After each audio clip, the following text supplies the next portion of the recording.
I, Osinachi, is back to avenge my parents' death and to reclaim what was stolen. They took my parents, my inheritance, my peace, but I refuse to become another victim.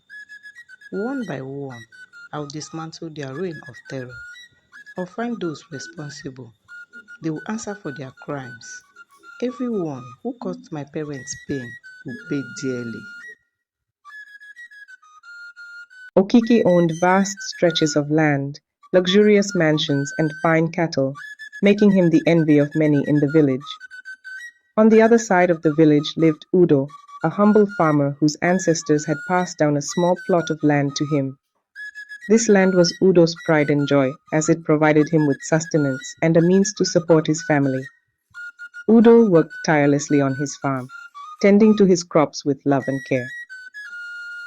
One fateful day, Okeke decided he wanted to expand his already vast wealth.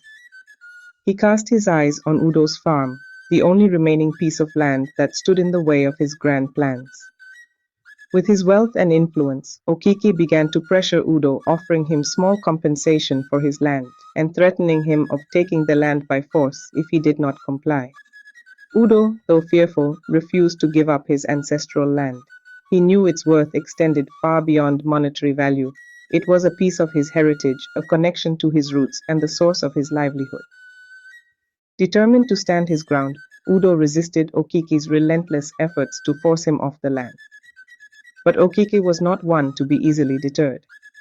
He deployed his resources to harass Udo, sending workers to disrupt his farming activities, vandalize his crops, and intimidate his family. Despite facing immense pressure and hardship, Udo remained steadfast in his resolve to protect what was rightfully his. Udo realized that he needed to seek justice through the proper channels. With a heavy heart, he decided to take his case to the village king, hoping that he would find fairness and impartiality in the royal court. Udo presented his case before the king, laying out the evidence of Okiki's deceitful tactics and unjust attempts to seize his land.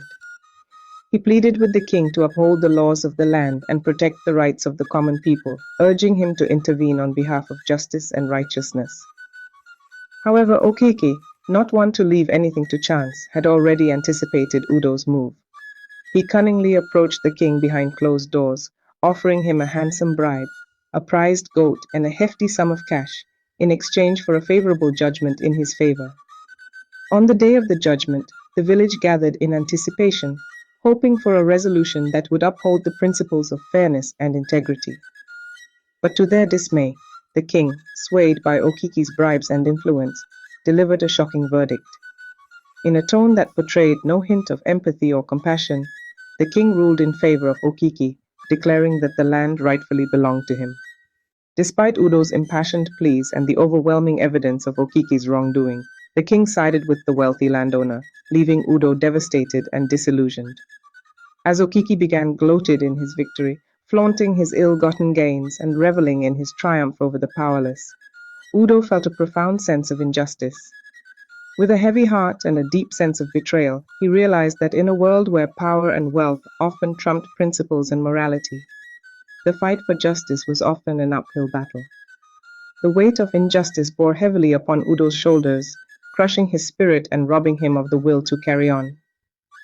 Iroma, Udo's pregnant wife, would cry and plead with her husband to stop worrying too much because of his health. "My husband," Iroma said in a low voice, "please let's leave justice in the hands of the gods. I know it's not easy, but if something happens to you because of the way you are going about this, what would happen to me and your unborn child? I don't want to be a widow, please." I believe that Okiki will never go unpunished.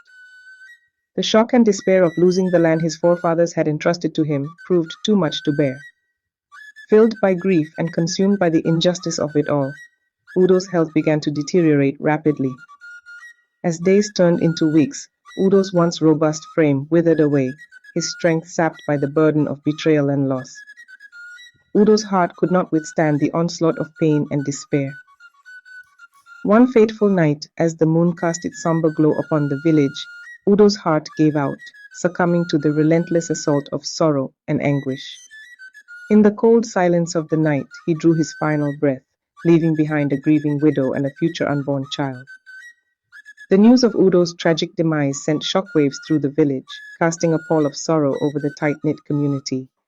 The loss of such a kind-hearted and resilient soul was keenly felt by all who knew him, a stark reminder of the harsh realities of life and the devastating consequences of unchecked greed and corruption. Among the villagers was Iruoma's sister-in-law, Nkechi, a wicked woman who harbored a deep-seated resentment towards Iruoma. Nkechi was envious of Iruoma's beauty, and she was never in support of her brother's marriage to her. One day, Nkechi concocted a wicked plan to tarnish Iruoma's reputation. She spread rumors throughout the village claiming that Iruoma had been seen in the company of Ikena, the village palm wine drunkard, who often helped her with chores like breaking firewood. Ikena was helping Iruoma to break firewood and suddenly injured himself on the leg. He fell on the ground and Iruoma rushed to help him stand. Nkechi came out from her room and saw Iruoma helping Ikena stand, but to Inne's surprise, Nkechi started shouting, "Aru, Aru, I saw you, I saw everything." Iruoma, confused and surprised, asked Nkechi what she's up to, knowing fully well who Ikena was and that she was only helping him stand. Despite Iruoma's protests and tears, the villagers began to whisper and cast judgment upon her. They turned their backs on her, believing Nkechi's malicious lies. Iruoma felt the weight of the accusations crushing her spirit.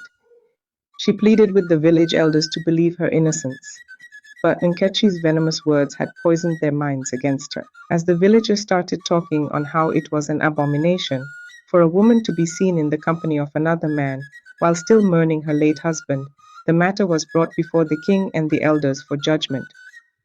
Iruoma stood before them, her heart heavy with the weight of injustice. Okiki stepped forward with a stern expression on his face. He was the one who had seized Iruoma's late husband's land that resulted to his death. With a voice filled with malice, Okiki accused Iruoma of disgracing her husband's memory and tarnishing the village's honor. He argued that she should be banished from the village as punishment for her alleged transgressions. The king and the elders listened intently, their faces grave with concern. Okiki's words held sway over them, and they began to nod in agreement with his proposal. Iruoma's heart sank as she realized the tide was turning against her once again. She pleaded for mercy, but Okiki's influence was too strong. In the end, the king and the elders decreed that Iruoma would indeed be banished from the village, her name forever tainted by the false accusations that had been leveled against her. Iruoma in tears, as she gathered her belongings and prepared to leave the only home she had ever known. Okechi and Ozoemi are to lead Iruoma out of the village. Okike went behind and gave them huge amount of money and instructed them to do a clean job once they entered the forest. As soon as they entered the forest, they commanded Iruoma to stop. "Say your last prayer," Okechi said. Iruoma began to run and the two men started chasing her, intent on killing her and her unborn baby. Terrified, Iruoma fled into the depth of the forest. As she ran, she stumbled upon a clearing where an ancient shrine stood, dedicated to a powerful forest deity. With nowhere else to turn, Iruoma fell to her knees before the shrine and poured out her plea for help, begging the deity to shield her and her child from harm. In a voice filled with determination, Iruoma made her solemn vow to the deity. "Great protector of the woods, if you will, but shield me and my child from the dangers that seek to harm us. I promise that my unborn child will serve you for the rest of her days. She will be a steward of this sacred forest, dedicated to preserving its beauty and safeguarding its inhabitants." She turned and saw the two men close and took off again. Just as the men closed in on her, they raised their machetes to kill her, but the unexpected happened. Suddenly it started raining and there was a heavy thunder. The two men began to fight themselves to death. As the storm subsided and the morning light filtered through the forest, the two men were nowhere to be found. Iruoma remained in the sanctuary of the forest, feeling the weight of gratitude pressing upon her heart. With tears of relief, she gazed up at the shrine of the forest deity, feeling a profound sense of connection. She knew that her child would be born into a world touched by the divine, destined for a life of service and reverence to the forest deity who had saved them. She rose to her feet. Though the path ahead was still uncertain, she knew that she was not alone, for the spirit of the forest walked beside her, guiding her steps and shielding her from harm. Iroma left to a nearby village. She stumbled upon a farmer. Summoning courage, she approached the farmer and pleaded with him for help. With tears in her eyes, she shared her tale of hardship and loneliness, asking for shelter and assistance for her unborn child. The farmer, moved by her plight, with compassion in his heart, he took her into his humble home, offering her shelter and care. Iruoma, grateful beyond words, settled into her new home. Months passed, and one fateful night, Iruoma went into labor. With the farmer's steady hand guiding her, she brought forth new life into the world, a beautiful baby girl. Exhausted but radiant, she cradled her newborn daughter in her arms, feeling a love like no other swell within her heart. In a moment of pure joy and gratitude, Iruoma whispered into the ear of her precious child, "You shall be called Osinachi, for you are truly a blessing from the gods." However, as the first light of dawn broke, tragedy struck. Iruoma's strength waned, her body exhausted from the ordeal of childbirth and the trials of her past. With her last breath, she entrusted Osinachi to the care of the farmer. Her final wish was her daughter's happiness. Heartbroken but determined to honor Iruoma's memory, the farmer vowed to raise Osinachi as his own, showering her with love and protection. Kene the farmer was a very hard-working man, but yet to be married. Kene lovingly raised Osinachi as his own daughter, providing her with shelter, food, and affection. As Osinachi grew older, Kene found himself longing for companionship.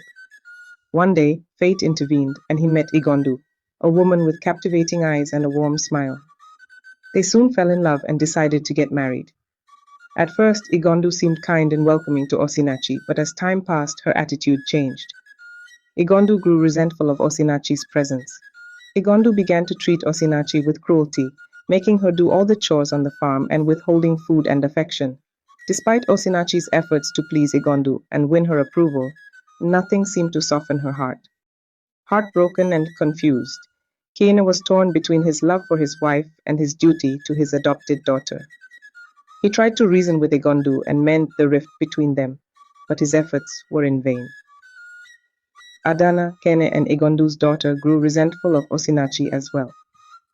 She couldn't understand why her father showed any kindness to the orphan girl. Fueled by her mother's lingering bitterness, Adana joined forces with Igondu, determined to make Osinachi's life even more difficult. Together, Igondu and Adana devised a plan to send Osinachi on a dangerous mission deep into the forest, hoping she would not return. They concocted a story about a rare herb that could only be found in the heart of the forest, claiming it was essential for the farm's success. Unaware of their ulterior motives, Osinachi agreed to embark on the perilous journey, eager to prove her worth to her family. Armed with only a small, Osinachi ventured into the dense forest. However, as she delved deeper into the forest, Osinachi encountered unforeseen dangers. She narrowly escaped the clutches of wild animals and navigated treacherous terrain, her every step fraught with uncertainty. Yet she refused to give up, drawing strength from the memories of her beloved father and the love he had bestowed upon her. Meanwhile, back at home, Egondu and Adana waited anxiously for Osinachi's return, secretly hoping she would never come back. Their guilt weighed heavily on their hearts, but the desire to rid themselves of Osinachi clouded their judgment. Osinachi successfully got the herb she was sent to get, but on her way back home, 3 men from the village who were in the bush hunting saw her and decided to take advantage of her, so they grabbed her. As Osinachi fought against the 3 men, their grip tightening around her, she could feel the panic rising within her chest. Suddenly, the night sky erupted with a blinding flash of lightning, casting a glow over the scene. In that moment, time seemed to stand still as the men's faces contorted in terror. Before anyone could comprehend what was happening, a deafening roar echoed through the air, and bolts of lightning descended from the heavens, striking each of the assailants with deadly precision. Osinachi recoiled in horror as their bodies convulsed and then lay still. Shaken to her core, Osinachi stood amidst the chaos. She couldn't believe what had just occurred. but she felt an overwhelming sense of relief wash over her, knowing that she had been spared from a fate worse than death by the mysterious force of nature. As Osinachi's cries for help pierced through the bush, two men who had been nearby rushed to the scene, drawn by the commotion.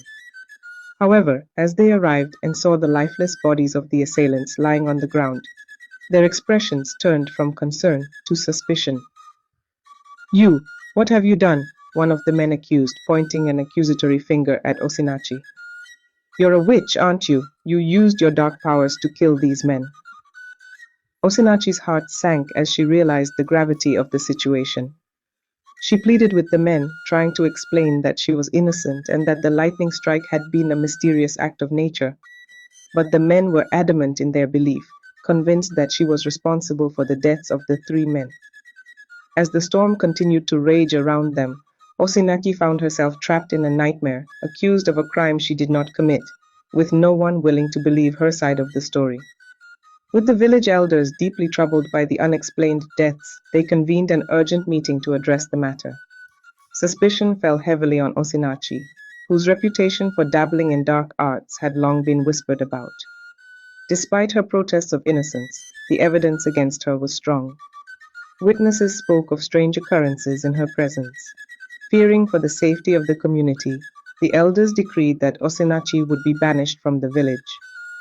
On the day of her departure, a solemn procession escorted her to the outskirts, where she was left to fend for herself in the wilderness beyond.